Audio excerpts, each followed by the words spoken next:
پارٹیاں ارینج کی جائیں, یہ بڑی بڑی دیگیں پکوائی جائیں, ہر شخص افطار کرانے کا شوق رکھے. دیکھیں آپ صلی اللہ علیہ وسلم نے نیکی کرنا کتنا آسان کر دیا. پانی کا گھونٹ پلا دو, نہیں بڑے کام کرو, پانی کا گھونٹ پلا دو.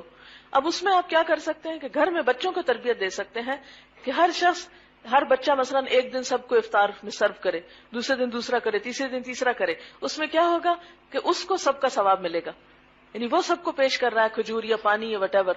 تو گھر سے یہ نیکی شروع کریں.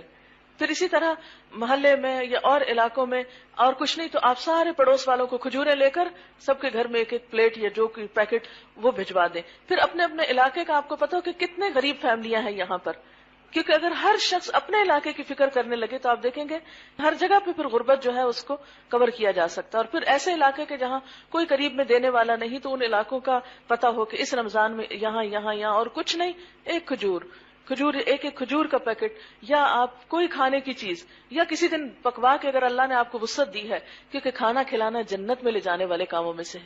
یعنی کوئی بھی نیکی کا طریقہ جو ہے خود بھی کریں اور جس کو آپ درس دیں اس کو بھی طریقے اور ٹپس بتائیں, تو انشاءاللہ تعالی اس سے آپ کو فائدہ ہوگا. اگلی چیز جو آپ کو کرنی ہے وہ صدقہ خیرات ہے. اس مہینے میں کثرت کے ساتھ صدقہ خیرات, اور اس میں سب سے پہلے روزے کی افطاری.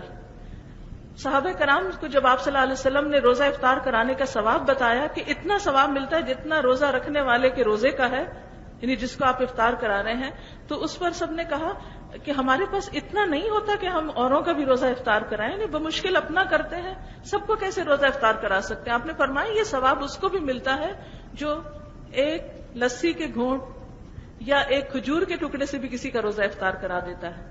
تو آپ اپنے رشتہ داروں, دوستوں, ہمسایوں, حتیٰ کہ جب آپ گھر میں بیٹھے ہوتے ہیں نا تو خود اٹھا کے کھجور کھانے کی بجائے پہلے دوسرے کو آفر کر دیا کریں. اور ہر ایک اگر دوسرے کو آفر کر رہا ہے ایک طرح سے, اور جب آپ خواتین گھر میں افطاری بناتی ہیں تو اسی نیت سے بنائیں کہ اللہ تعالیٰ آپ کو اس کا اجر و ثواب عطا کرے. اور خصوصاً بچیاں, کیونکہ عام طور پر ایسا ہوتا ہے نا جب امی کہتی ہیں آؤ بھی افطاری یا سحری میں مدد کرو, تو آپ کہتے ہیں ہمارے تو امتحان ہے, ہمارا تو ٹیسٹ ہے, ہمارا تو ہوم ورک بہت ہے, ہم تو کچھ نہیں کر سکتے. نہیں, انشاءاللہ آپ نے ثواب کی نیت سے ضرور امی کا ہاتھ بٹانا ہے, تھوڑا یا زیادہ جو بھی ممکن ہو, خوشی سے, بغیر اس کے کہ وہ آپ کو بلائیں.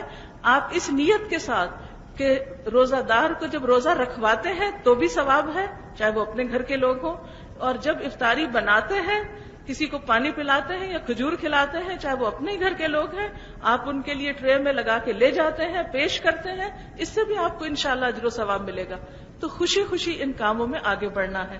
اور حقیقت یہ ہے کہ ہم چاہے ٹیسٹ ہو کچھ ہو, لیکن کچھ نہ کچھ وقت مینج کر ہی سکتے ہیں اگر ہماری اپنی نیت ہو کہ ہمیں نیکی اور ثواب کا کام کرنا ہے.